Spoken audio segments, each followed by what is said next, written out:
রাধে রাধে, আমারই ছোট্ট চ্যানেলে সবাইকে অনেক অনেক স্বাগত। কেমন আছো? আশা করি সবাই খুব ভালো আছো। কে কোথা থেকে দেখছো অবশ্যই একটা করে লাইক আর কমেন্ট করে জানাবে। দেখো, হরেক মাল 10 টাকা, হরেক মাল 10 টাকা নিয়ে আমি বসে পড়েছি। আসলে তা নয়, কি বলো তো, ছেলে গেছে স্কুল এক্সকারশনে, ওই জন্য ভাবলাম যে অনেকটা সকাল উঠতে হয়েছে, রান্নাঘরে ডিবে ডাবাগুলো একটু পরিষ্কার করি আর রান্নাঘরে তাকও ভালো করে পরিষ্কার করবো আজকে। সেই পুজোর সময় করেছি জানো তো, তারপর আর করা হয়নি, ওই জন্যেই লেগে পড়েছি কাজে। তো এই যে সমস্ত মশলাগুলোকে অন্য জায়গায় ঢেলে রেখেছি, দিয়ে আর এই দেখো সব ডিবে ডাবাগুলো ধুয়ে নিয়েছি, ধুয়ে এবারে জল ধরতে দিয়ে দিয়েছি। আরও তো অন্য কাজ রয়েছে, এই যে দেখো মশলাগুলোকে আমি সব এক এক করে ঢেলে রেখেছি, কারণ উপরটা পরিষ্কার করা হয় কিন্তু ভেতরগুলো সেভাবে পরিষ্কার করে না। আজকে ভাবলাম যে সময় আছে অনেক, করেই ফেলি পরিষ্কারটা, নইলে কিন্তু হবে না। এই দেখো আমার মেয়ের খালি কুটকুটালি কাজ, এসব কি বের করেছে, একটুখানি পড়া হয়ে গেল, দিয়েই দেখো এসব নিয়ে বসে পড়েছে, লটখট লটখট করেই যাবে এখন। তো করতে থাকুক। এই যে কিছুটা দেখো বের করেছি, ধোয়াধুয়ি হয়েছে, এখনও এগুলো সব রয়েছে। আর তাকগুলো ছাড় ভাবছি জানো তো, উপর তাকটা করবো না আজকে, কারণ উপর তাকটা করতে গেলে সময় লাগবে, আর জানলাটা নেটটা থাক, এটা অন্য দিনে করব।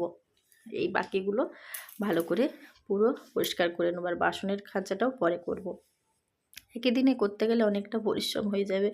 আমার এখনও রান্না হয়নি জানো তো, কখন যে রান্না করব কিন্তু জানি না, ওই জন্যই আমি আগে করি। সকালের এখন খাওয়াও হয়নি, এখন বাজে মনে হচ্ছে 7:30 মতন বাজছে। তো ভাবলাম কিছুটা আগে করে নিই, তারপরে সকালে খাবো। মেয়েকে বললাম খাও, বললে এখন খাবো না, তো পরেই খাবো।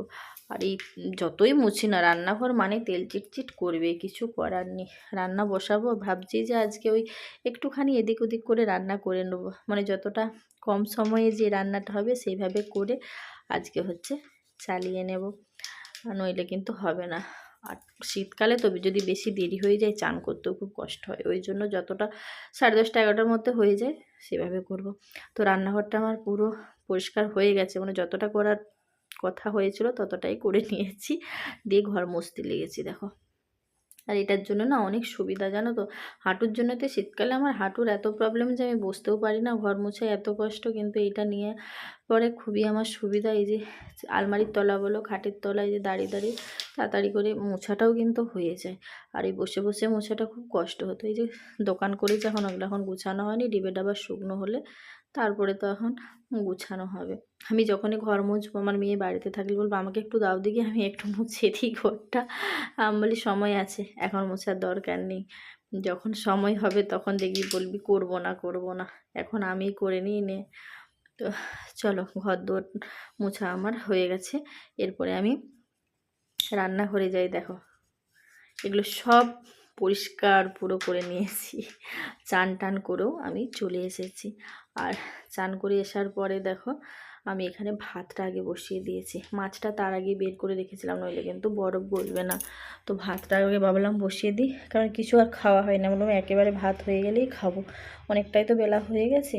দিয়ে এরকম ভাতটা না বসালে আবার দেরি হয়ে যাবে, এসে তরকারিটা করব, ভাতটা বসিয়ে দিই, দিয়ে পুজোটা বরং সেরে নিই, তারপরে এসে রান্নাটা সেরে নেব। তারপরে তোমার এইদিকে মেয়ে দেখো চান টান করে, আমি ওইদিকে পুজো করতে বসেছিলাম, ওই ভাতটা বসিয়ে দিয়েছে, আর এই যে মেয়ে খেতে বসেছে। ওর ঘরে থাকলে খালি এটা সেটা মুখ চলবেই, নিয়ে বসে বসে দাদার জন্যে তো রাখ, দাদাও তো এসে একটু খাবে। এবার আমি পুজোটা দেখো করে নিই, এখানে এই যে বাসন বের করে রেখেছি, দিয়ে ভালো করে ঠাকুরের মুছে পুজোটাকে করে নেবো। মেয়েকে বললাম তুই খেয়ে উঠে পড়তেটা বস, পুজো এখনও আমার হয়নি, কারণ পুজোটা করে তারপরে তো রান্নাটা করতে পারবো না। আর এদিকে দেখো পুজো টুজো করার পরে আমার রান্না এখানে হয়ে গেছে, করেছি মাছের রসা আর করেছি ডাল সেদ্ধ, আর গরম গরম ভাত, যা খেতে লাগবে না অসাধারণ লাগবে, মানে সকাল থেকে পেটে কিছু পড়েনি, চা আর বিস্কুট পড়েছিল, তারপর আর খাওয়া হয়নি। এখন 12:30 মতো বাজে, একেবারেই বসে পড়লাম খেতে। তোমরা খাবে তো চলে আসো, কিন্তু যদিও খাওয়া হয়ে যাবে তোমরা আস্তে আস্তে আবার কিন্তু বানিয়ে দেবো। আমরা মামি খেয়ে নিই, খেয়ে দিয়ে শুয়ে পড়েছিলাম, তারপরে সন্ধেবেলা ছেলে আসলো। এই দেখো মেয়ে বলে কি আমি চা খাবো না, ম্যাগি খাবো, ছেলে বলে আমি চা খাবো, আমিও চা নিয়ে বসেছি, ছেলেকেও দিয়েছি। আর মেয়ে বলে তো খাবো না, ছেলেকে গরম লাগছে, অবস্থা দেখেছো, খালি গায়ে ছিল, দিয়ে আমি ভিডিওটা করছি বলে ব্ল্যাঙ্কেটটা ঢাকা নিয়ে নিয়েছে। আর হচ্ছে মেয়েকে বলছে জামাই একটু দে, মেয়ে ওই জন্য রেগে যাচ্ছে, বলছে যে দেবো না আমি তোকে। আমি একটু দে দাদাকে। তারপরে দিয়েছিল একটুখানি, আমি ওকে বললাম খেতে হবে না, কারণ বাইরের খাবার পুরো খেয়ে এসিস তো, দরকার নেই, ওই জন্যই ওকে দিলাম না। ও বললো খাবো না, আমি একটু চাই খাবো।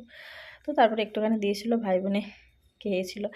আমি তারপরে কিছু শর্ট ভিডিও শ্যুট করেছিলাম, সেই ছবি তোমাদের সামনে তুলে ধরলাম। যদি ভালো লাগে লাইক কমেন্ট শেয়ার সাথে সাবস্ক্রাইব করো, পাশে থেকো, সাথে থেকো। আবার আসবো নতুন